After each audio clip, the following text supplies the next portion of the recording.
Two Kent County men will learn tomorrow how long they'll be in prison in a $9 million investment scam. Today, Target 8 investigator Henry Erb takes us deeper into this investigation to show us the evidence that suggests a lot of that money disappeared overseas and not into their pockets. His story in 2009 led to an attorney general's investigation and the charges against the men. Henry. Yeah, this is evidence that the Michigan Attorney General's office got with search warrants. Thousands of money transfers to places such as England, Spain, and countries in Africa. The attorney for one of the men today showed us what they found.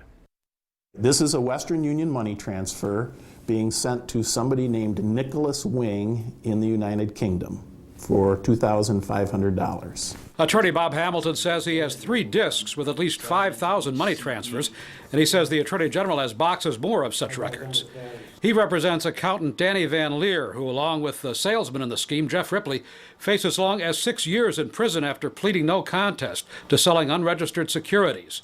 The men were accused in a bizarre scheme that was supposed to liberate millions of dollars from foreign banks by raising enough money to pay taxes and other fees. Instead, it cost at least 140 investors some $9 million for nothing. The reason I originally called you was that original article suggested that they had kept the money themselves, and I don't think they have.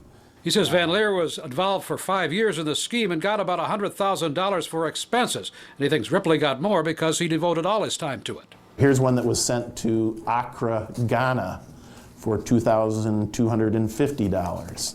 But he says the money orders sent to various locations in Europe and Africa show that most of the money went overseas.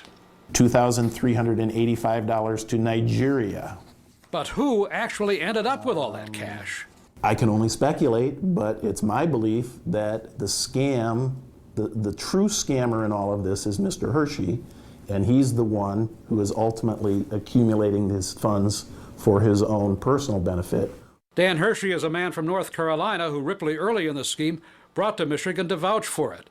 The Michigan Attorney General has also charged him with racketeering, but so far can't find him. Hamilton thinks Hershey's somewhere in Africa.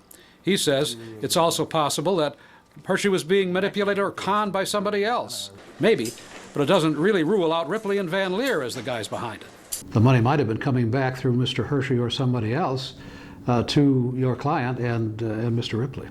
You know what? That's a really valid argument that could be made. But he says Ripley and Van Leer lost their homes to foreclosure, have spent the last year in jail because they couldn't post bond, have court-appointed lawyers, and facing years in prison, could bargain a deal if they had cash stashed somewhere. So if the money has come back to them somehow, it certainly isn't evident in how they've been living or what they've been doing since they've been arrested. So who was behind the scheme? The mysterious Dan Hershey, a network of others running a classic Nigerian scam? We don't know yet. We do know that Ripley and Van Leer will find out tomorrow what price they'll pay for their role in it. We'll be in court to show you what happens. Boy, okay, complicated case there. Yep. We'll continue to follow it. Henry, thank you.